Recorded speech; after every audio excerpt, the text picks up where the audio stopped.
Episode 35. Top 10 Signs ng Isang Kapalmoks.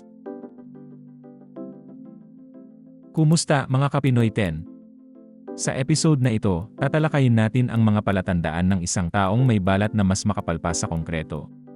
Sila yung mga taong walang hiya, walang takot, at walang pakundangan, basta makalusot lang. In short, kapalmoks, ready na ba kayo? Tara, simulan na natin. 10.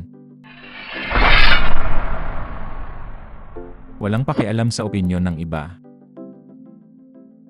Ang kapalmoks ay yung tipo ng tao na parang immune sa mga chismis at nega vibes ng iba. Kumbaga, kahit anong sabihin mo, carry lang sa kanila. Sabi nga nila, deadma is the key. 9. Mahilig magsinungaling ng harap-harapan. Sila yung kayang magsabi ng wala akong ginawa kahit huli na sa akto. Minsan pa, makikita mo pa silang pumikit-pikit ng mata para magmukhang inosente. Pero hello, alam na alam mong kasinungalingan yan. Makapal ang mukha niyan. 8. Kapalmoks sa utang.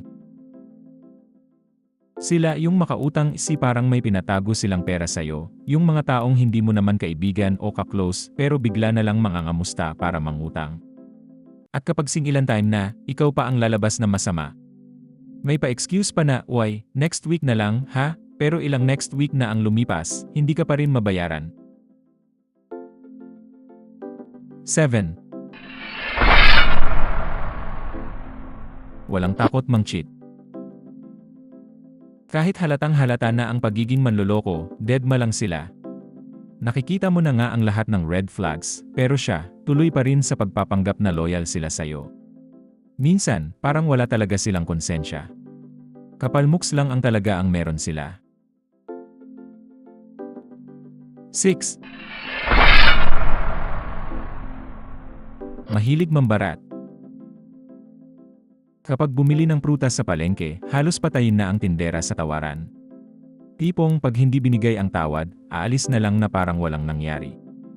Talagang sulit na sulit ang pagiging kuripot at makapal ang mukha. 5.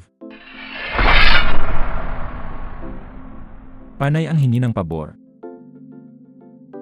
Sila yung tipo ng kaibigan na laging may kailangan at hingi ng pabor. Unlimited. Minsan pa, wala nang pakialam kung sagad ka na o may iba kang ginagawa. Basta sila, hihingi pa rin ng tulong, at kapag tinanggihan mo, ikaw pa ang lalabas na walang kwenta. 4. Laging late pero walang sorry. Yung tipong laging late sa usapan pero hindi man lang marunong humingi ng pasensya. Aba, parang ikaw pa ang mali dahil napakaaga mo raw dumating.